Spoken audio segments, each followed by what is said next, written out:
Greetings, everyone, and welcome to the Produce Buzzers podcast. We are so happy you have joined us today, and I think you will be too after the show is over, because you will learn a lot about fresh fruits and vegetables, how to select and store them, how to prepare and cook them, and surprising facts about their history and origin. We hope it inspires you to eat more fresh fruits and vegetables, not only for your health, but also for your delight and pleasure as you explore their amazing world of taste and delicious flavors. Eating more of them will transform your life in so many positive ways. So settle back, relax, and get ready for another delicious adventure with the Produce Buzzers. Greetings, Produce Buzzers podcast fans, and welcome to another delicious episode of the Produce Buzzers podcast. I'm Edwin Stepp, your host and executive editor of ProduceBuzz.com. I'm joined today by Rick Stepp and Cynthia Benedetto, both contributing editors of ProduceBuzz.com. Our fearless leader, Teresa Nolan, couldn't be with us today, unfortunately, but she has inspired us to continue on without her on the show. She'll be back again next time. Now, Produce Buzzers podcast listeners, May is Asian Pacific Islander Heritage Month, and today we have a very special guest on the show who is going to tell us about the substantial contributions that Japanese Americans have made to American agriculture, and especially on the West Coast, from California to Oregon, Washington, and Idaho.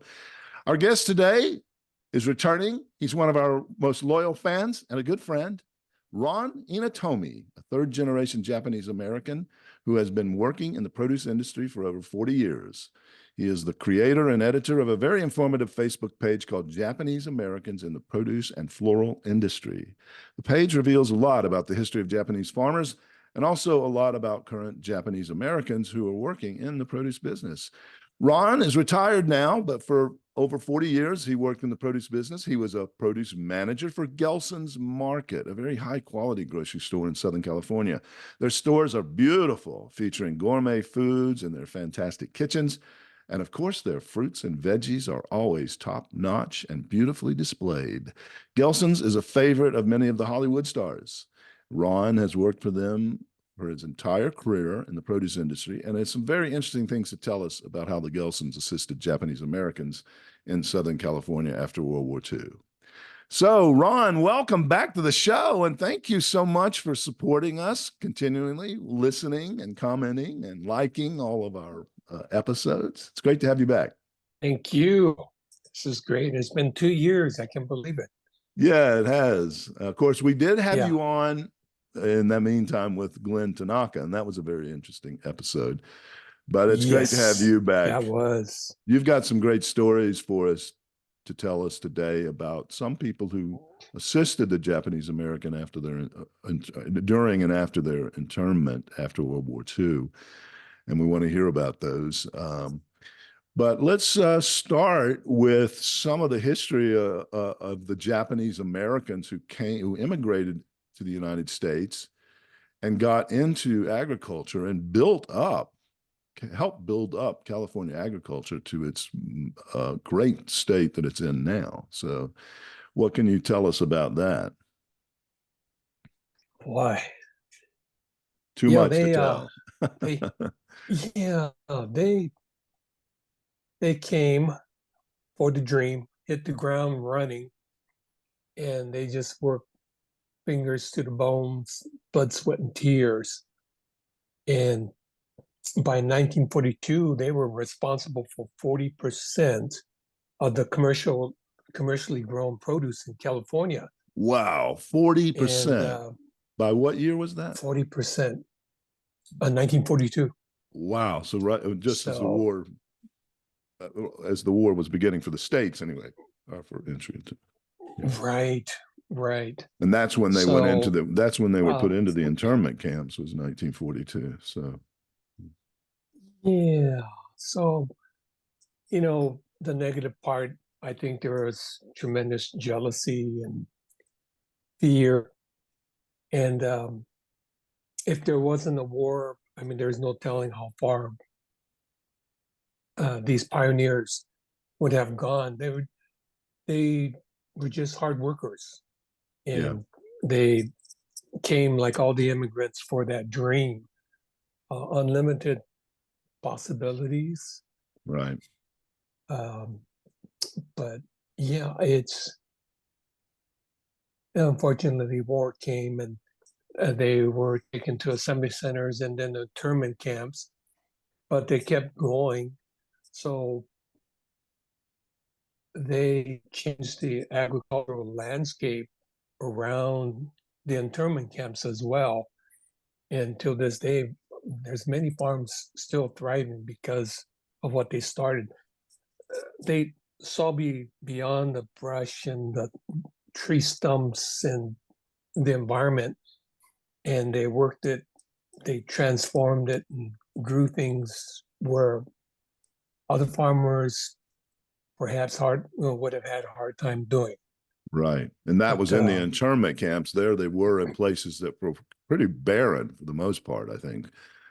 very And barren. yet, Yeah, yet they found a way to cultivate it and make it produce where others probably would not have seen had that vision. Yeah. right, right. Many of these Japanese Americans who went into the internment camps, they had not just come over.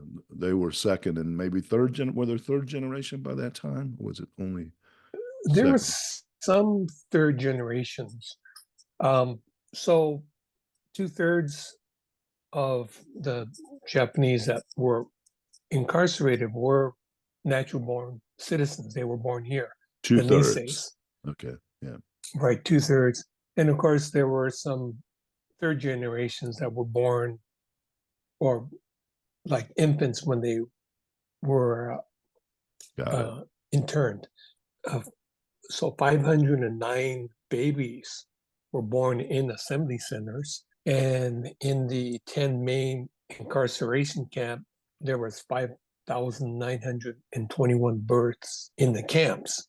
Wow. So, life went on. These are all facts that I found out later in life because, like most of the second generation Japanese, never talked about their experiences with their children. They just kind of wanted to kind of forget about that part of history, and Right. extremely hard worker. That was one of their made them targets. They were just that's what they did. They work hard, Right. you know, And like how other. would you say that most of the Japanese Americans who were interned were in the farming business or somehow connected to produce, or would that be an I exaggeration? think it was well close to 80%, 78 to 80% was some type of agriculture. Interesting. So Wow. it was, yeah, it was a very large amount. Right. So they, coming from Japan, they were farmers, fishermen. They're just seeking the dreams, come to Right. American land of the free, and so that's why they came. Well, that makes sense considering the stat you gave us that 42% of California agriculture was produced by Japanese Americans prior to the war. So you would think, I That mean, how many total people were interned during the war? A couple 100,000? the number is over 125,000. Okay. So it's around there. Right. Interesting that 1942 there was 1.2 million Germans and 1.6 million Italians living in America. Oh, But when the right. war, when the United States entered the war, there was about 11,000 Germans, 1,500 Italians that were incarcerated. Oh, But when it came to the Japanese, it was quite a bit more. over 125,000. Even if you had 1/16th uh, heritage, Japanese blood, it was reasons for incarceration. They actually went into the orphanage to seek out Japanese children, infants, and they whisked them away to internment. Wow. Yeah, One yeah, 16th. If you had up to 1/16th, that was bloodline, yeah, right. bloodline. Yeah, And not very many Germans or Italians were incarcerated. It was probably Yeah. easier to identify somebody Japanese as opposed to another It, Caucasian ethnicity. yeah. Yeah. These Yeah. farmers, fishermen had nothing to do with the leaders in Japan and their ideas to do what they did, invading Korea and China. The Japanese American, I think that's what caused a lot of fear. And plus that they were so successful that it put a big target on them. I think ever since recorded history of mankind, nations, empires, persons all contributed to dark chapters in the history of humanity. And Japan was not alone, but like all of the nation's empires, the vast majority were just people that wanted to work, have families for the children, just to survive. And it's the same thing for our pioneer mothers, fathers, and mothers that came to America. They hit the ground, they wanted to work hard, make a new life, work, successful. And the war came, and this 546 word executive order 9066 changed their lives dramatically forever. Forever, absolutely. So, yeah, forever. My grandfather lost 80 acres of farmland in Fife. Where's Fife? Washington, like a suburb of Seattle. What did he grow? Berries, like all the stuff that grow. Like that's where like all the raspberries and blueberries and. I read that going back to your 42% figure, Ron, before the war, I read somewhere that of those strawberries, 80% of the strawberries were grown by Japanese Americans. Correct. Yeah. So that was one of their favorite crops. Right. They really. Yeah. And were these the now the first generation are called Issei, right? Am I correct about that? Yes. The ones that correct. immigrated. They immigrated. They were not born here. Issei, right? No. Were they? Isseis. They were farmers in Japan before they came, or did they learn it when they got here? Farmers, to my knowledge, they were farmers and fishermen. Oh, that makes sense. Yeah. So, yeah, a few percent were had other careers, pharmacists, educated, but most of them predominantly were farmers and fishermen. Yeah. Right. I haven't heard much about the fishing industry, Japanese Americans here. Did they not get into that as much, or were they still prominent as in farming? So farming was predominant. Fishing was something else they did. There was a village in Terminal Island, San Pedro, Long Beach area, and they had a thriving community there. Some of them were able to buy their own boats. At the outbreak of the war, of course, they fell into suspicion because of being boats out in the coastal. Yeah. And right. So they thought, oh, they might be communicating with the Japanese or enemies. So they were given, I believe it was a short time, I think 48 hours to vacate that village. So like all the Japanese Americans, when they were told to evacuate, they were, after how many decades, 20, 30, 40 decades of being in America, they were told, okay, well, you can only take what you could carry into incarceration. So that's where there's such tremendous financial loss occurred. There was a small percentage that were landowners. They were the lucky ones before the law came, where, first generations were allowed to own land or to become citizens as well. Yeah. So, yeah, challenging times, but regardless, the stories of the Nisei men and Nisei women. Nisei women, there were about 500, but the Nisei men, there were about 33,000 that wanted to prove their loyalty. So they joined the military. Right. That's Fought something that's not valiantly, right? known well. That they actually did serve. It isn't, yeah.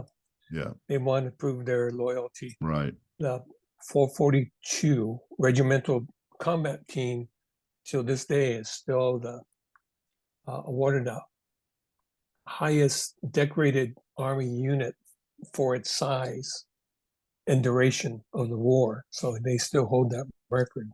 So Right. there's that. Yeah, that's quite an inspiring story. I know you related that to us the last time you were on. And Yeah. So those guys were real heroes. I mean, they sacrificed so much.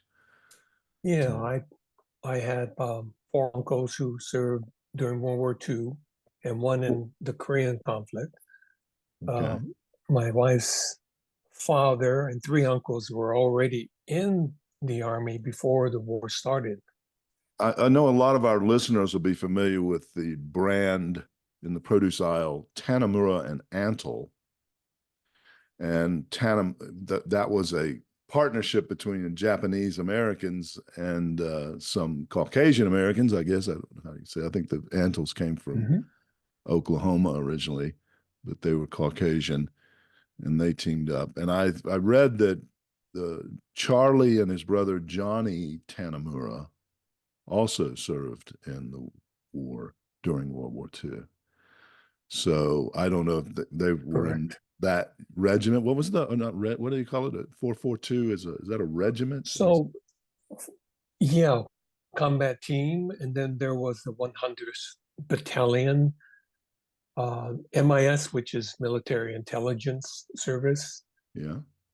And they had a couple engineer battalions as well. But yeah, even the women, there was about 500 women. 48 served in military intelligence. 140 of them served in the WACS, Women's Army Corps, and the rest of the 190 or so served in the Nurse Corps, Army Nurse Corps. Oh, wow. So, yeah, I guess very the intelligence side of that was kind of gathering information from the Japanese side of things. So yes. that would make sense. And Mr. Yeah. Tanamura, I actually knew him because I worked for the California Iceberg Lettuce Commission for 7 years, and we'd have meetings out in California. Wow. And he was on the board of directors, and he would come to our parties and stuff. And he was he didn't talk much, but he was probably 80 back then. But he was very respectful. I just remember how he was just made you feel like you were just one of the group, not that he was above you in any way. And It's neat.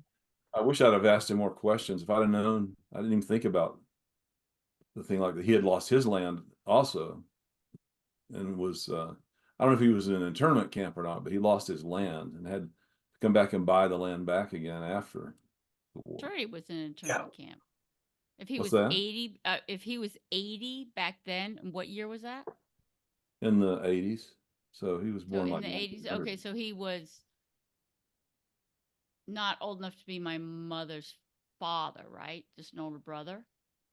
Well, he would have been, I guess, probably born 1910 to 1920, somewhere in there. Okay, my mom was born 26, so he definitely was in Yeah. trouble. Unless somebody You hid might him have in the met your mother basement. at the time at one of the conventions. I did meet a banana a banana company in Salt Lake when I was working for Dole, and I was there teaching them how to ripen their bananas, and they a couple days into it were kind of like poking around, like, well, where's your mom from? Where are you from? And then they quickly realized that they had been in Minidoka with my mother. Hmm. And then it was funny because then they like showed me her high school picture, and I was like, oh my God, like, Mhm. like somebody else was showing me my mother's pictures that were not, Wow.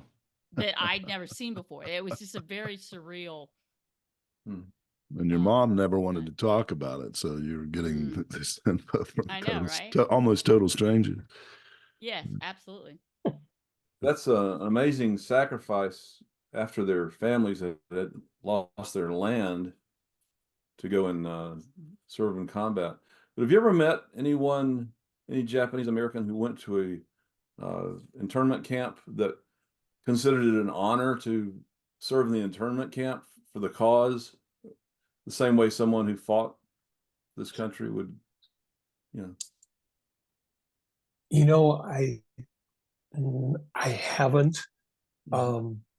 I know the JACL, Japanese American Citizen League, was telling the community, you know, it's our duty, Mhm. it's wartime, and it's their duty to do so. Mhm.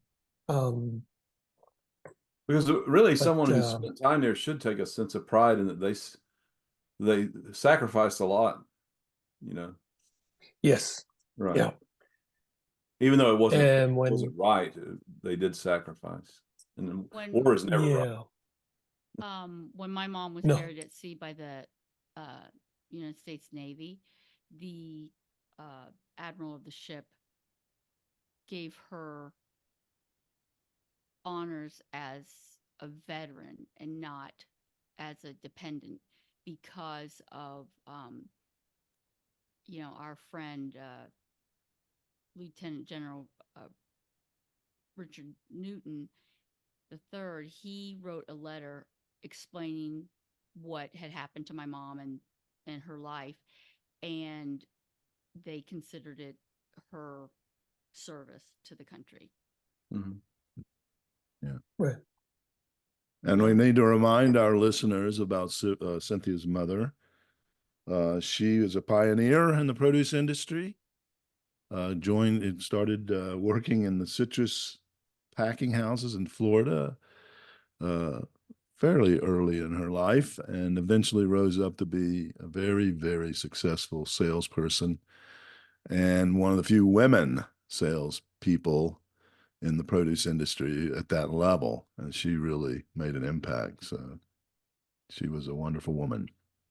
so when the war was finally over, they started to release the Japanese Americans out of the camp. They gave him $25 and a one-way ticket. He says, you know, where do you want to go? And so from there, $25 I think is equal to about $490 in today's dollar. Hmm. So they were given one-way ticket to go wherever they wanted, and they had to start all over. So they had to find food, shelter, a job, trying to reestablish themselves. And when they got to their They destination, there was probably no welfare program to take care of them when they got to their destination. They had to just yeah, totally start over. yeah. Mhm. So I don't know how they did it. It just It boggles the mind. amazing. It does. It does. Did most of them try to And go back where they had come from? You think I that would think be? they did, even though they knew it would have been tremendous. Um, they weren't welcome, but there was always the people that did the right thing. Driscoll Berry. Every time I see Driscoll berries, I think of the Driscoll family that where nobody else would hire these Japanese Americans. They hired these Japanese Americans to work on their farming operation. So, and that's one of many stories, but something about Driscoll's story was Driscoll when I see that Yeah. brand name. Well, that's a My quality goodness. brand in the produce Wow. aisle. Their fruit, their berries are second to none. Delicious. And then when you hear this kind of story, you realize there was quality in a lot of other ways for that organization. And we've had a guest on from there before, Yeah. Treaty, and he told us a lot about the history that's that as well. Is there a documentary out there about the Japanese who started over, who got $25 in a bus ticket, and they get off the bus and then they start knocking on doors to get a job or place to live? That would be a very interesting story. They should. Yeah. Yeah, they should. My mom went back east. You know, So did she have $25? yeah. Did she ever tell No, you? I don't know what if it was only $25 that she had, but it was 3 of her siblings. No, she and 2 siblings went east. One went to Chicago, one went to New York. And where did she go? Pennsylvania first, and then ended up in New York. Wow. She went to Cornell, right? Bucknell. Bucknell. Okay. Same last syllable. Buck, No, corn. Cornell, they're all the same. Same family, the Nells.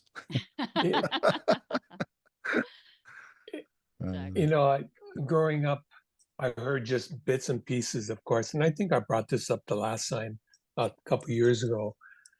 But I know it was a holiday gathering, the family, and my one uncle who was a MIS veteran.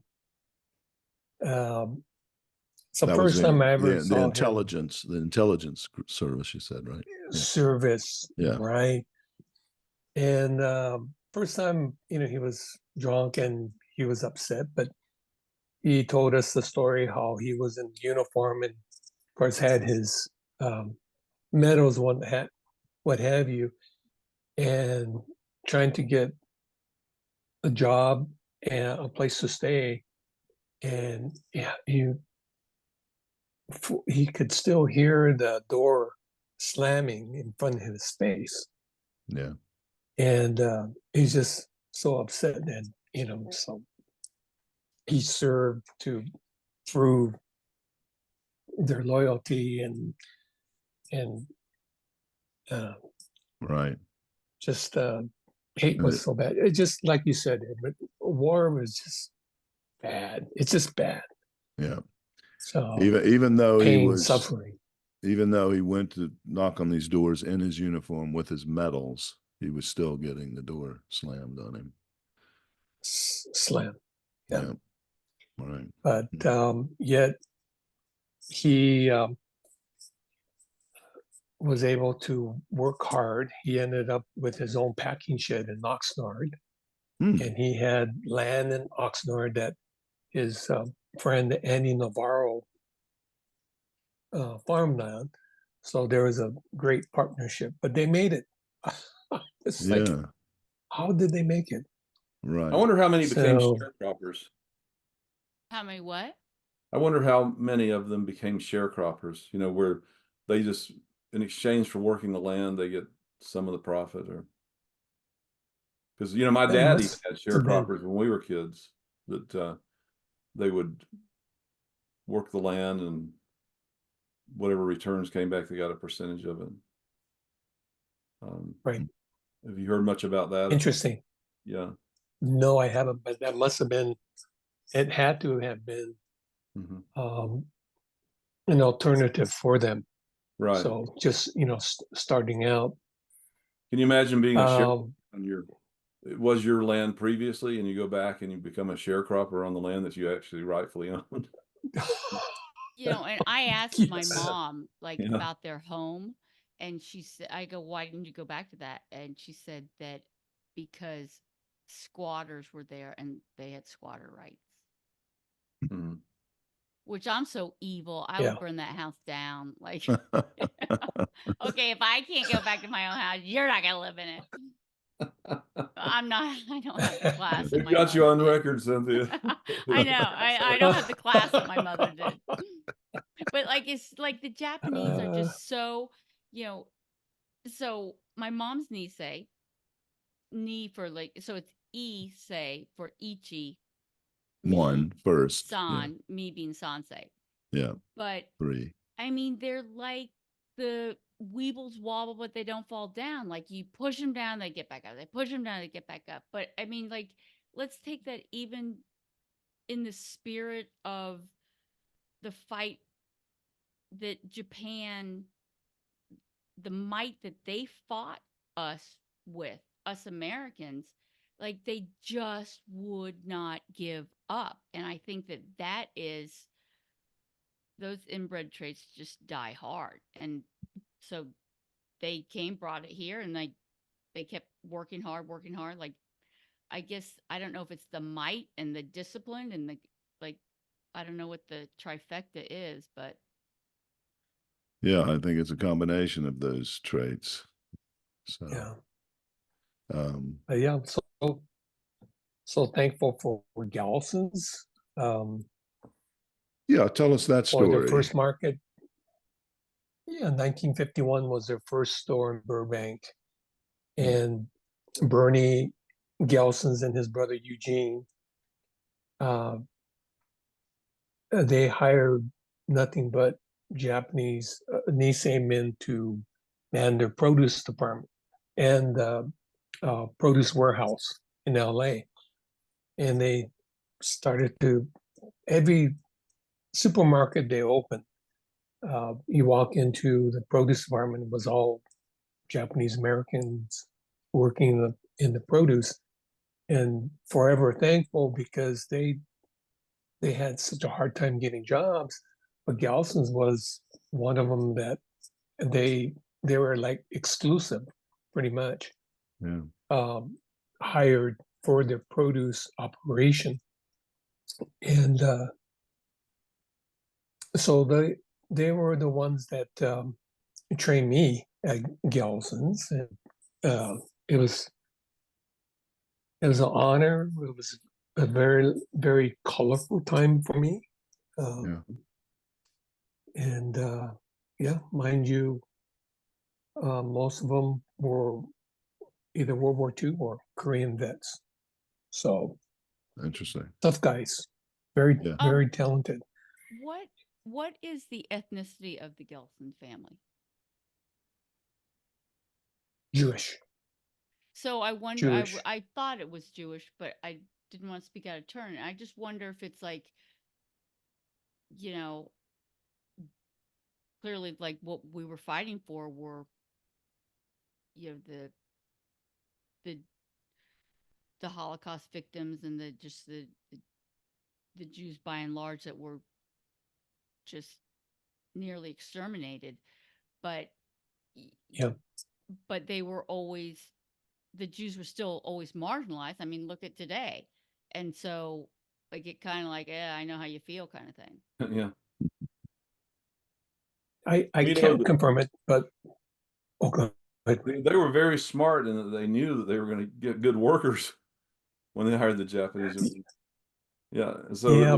it was a two-way street. They knew they were getting the best workers Right. as well. And so there was no prejudice there because they were good people. Yeah.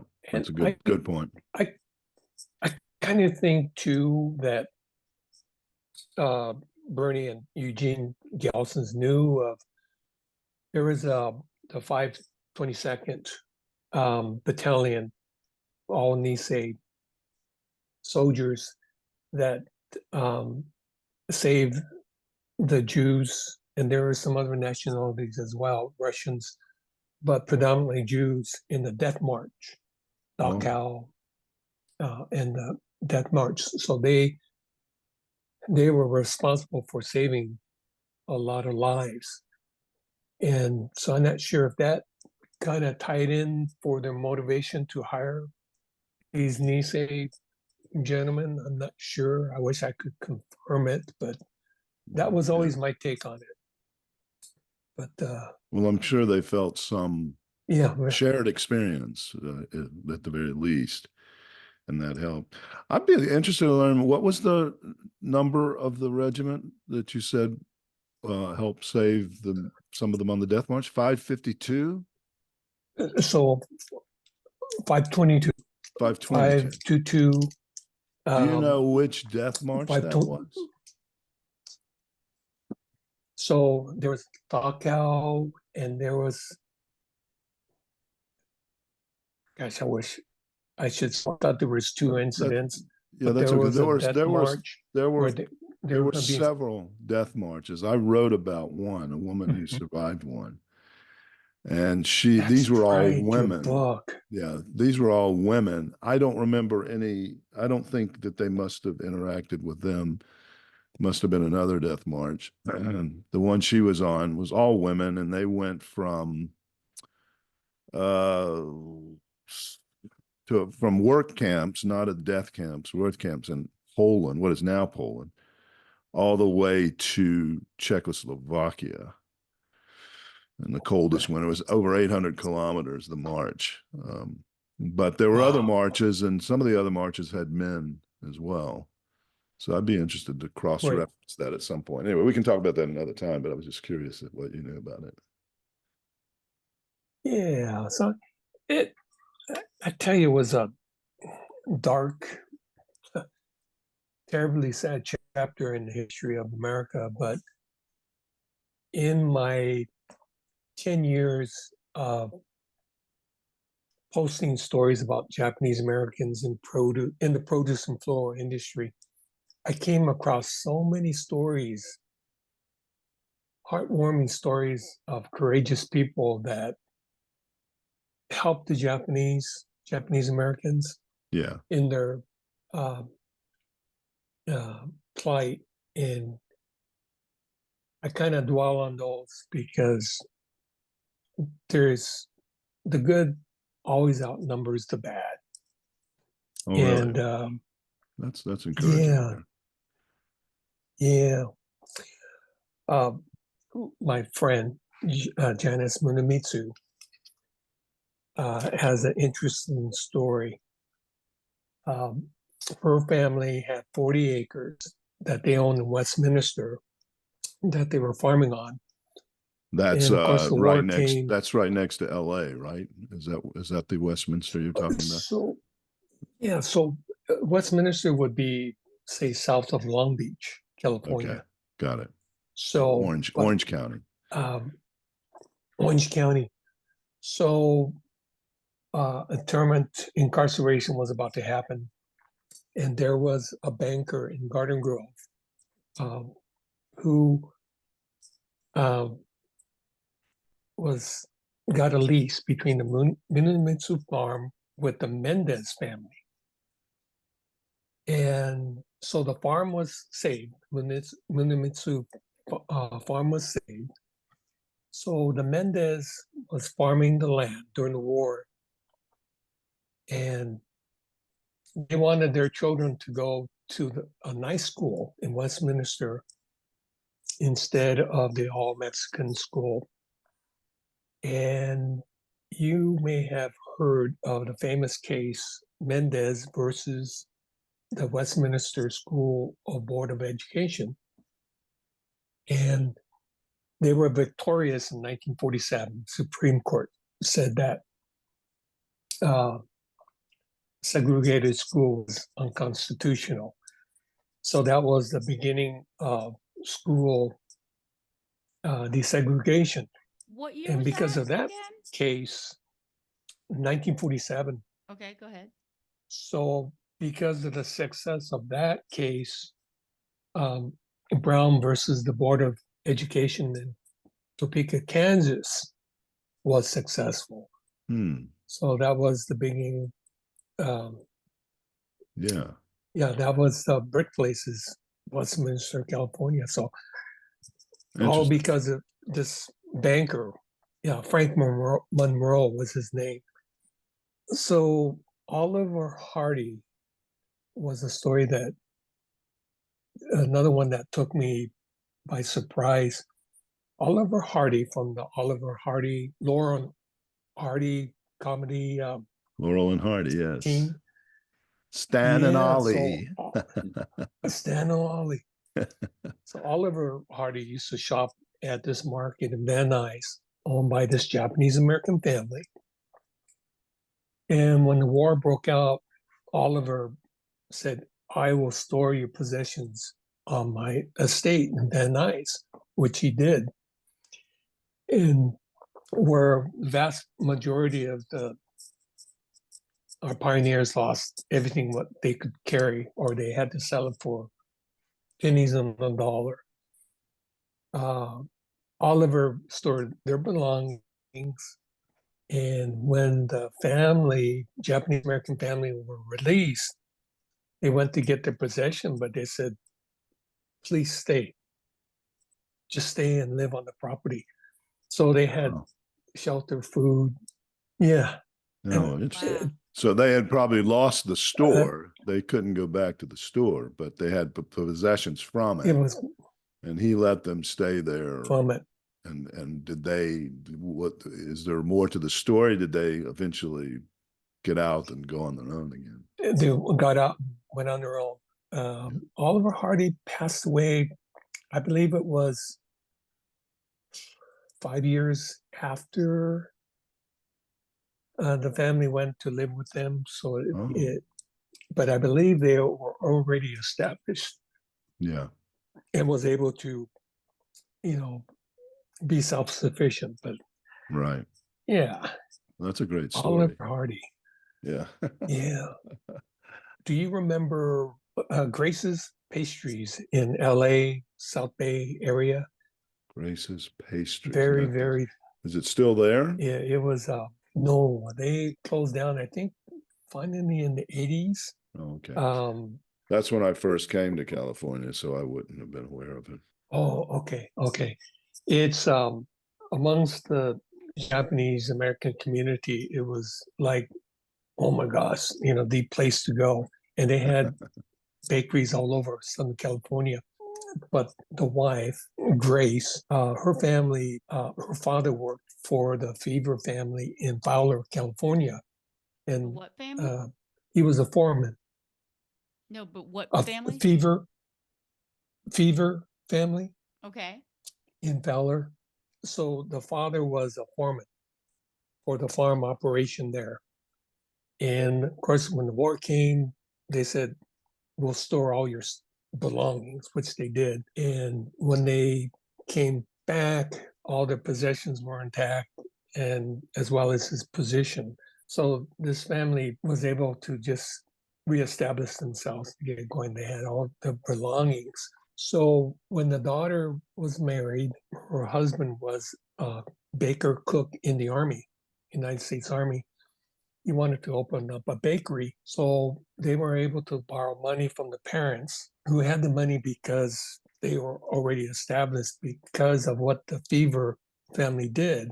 They started off with a small bakery, and they had got to be over 20 bakeries and inside supermarkets as well. And it was called Grace's? Grace's Pastry. Well, Grace Pastries is the actual name. Yeah. Yeah, fascinating. But I could go on and on and on.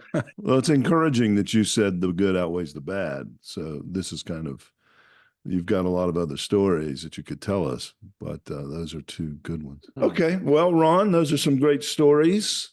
That's all you have for us today. Was good. We really appreciate you coming. I sure like this. Yeah. Yeah, it's great. You're doing great work there. Okay, well, very good. We don't have a homegrown this time, listeners. Sorry.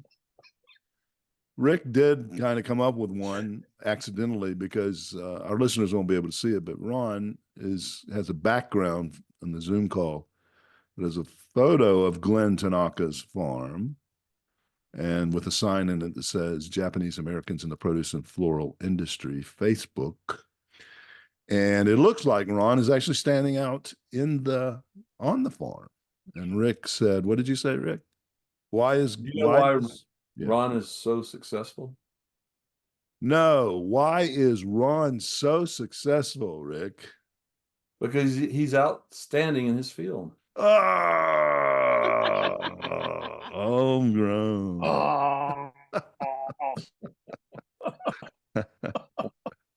We Not got quite one as in. fast as Teresa's, but thank you. All right. I love it. Ron had Love it. one. He commented on our YouTube post on the mangoes thing, because in that mango episode we had a few bad, corny dad jokes, and Ron Yeah, posted that's one right. there. What was it, Ron? What did you say there? So the last episode was mangoes. Right. So I wrote down there, man goes where woman goes.